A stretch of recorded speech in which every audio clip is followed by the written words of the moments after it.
retired Army Lieutenant General Doug Lute, a former U.S. ambassador to NATO. He joins us now from Arlington, Virginia.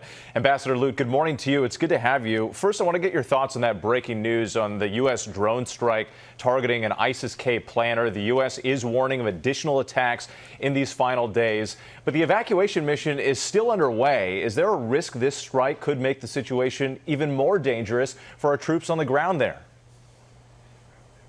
No, actually, I think the strike demonstrates what the president promised, which was the development and execution of an over-the-horizon capability to strike terrorists if they pop up in Afghanistan. And striking just in the wake of the current attack, or the tragic attack at Kabul Air Base, I think actually suppresses the ISIS capability and causes them to actually seek cover, lie low, if you will, and probably has a good effect in terms of security around the airport. I'm sure many people are hoping you are correct on that. I do want to talk about this volunteer group of American veterans. They've been working unofficially to get at-risk Afghan elite forces and their families out of the country. Details of the mission truly extraordinary. There will be books, documentaries, and things that come out telling this story. But why did it come to this? And what does it say that these veterans feel compelled to act on their own without the help of the U.S. government? Well, I think, first of all, it shows the very close, tight, dedicated personal connection, interpersonal connection between American soldiers, American diplomats, and the Afghans who have worked so closely with us with such dedication over the years.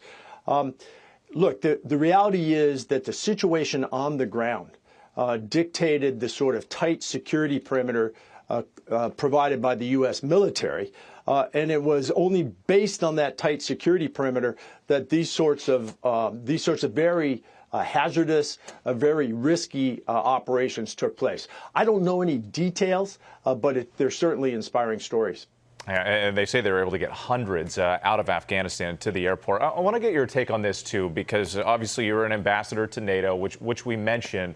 But what does the crisis in Afghanistan mean for America standing on the world stage, and how allies feel about the U.S. and its ability to keep its word, keep its commitments?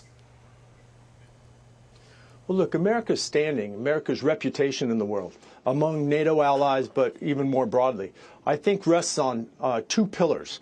First, American values, and second, America's competence, America's ability to deliver on those values.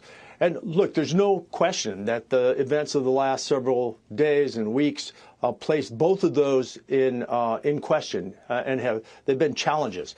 But I don't think they're existential challenges. I don't think they're decisive. America will bounce back, and our allies have been with us through tough times before, and I think they'll stay with us this time as well. So much at stake. Ambassador Lute, thank you so much for your time this morning. We do appreciate it.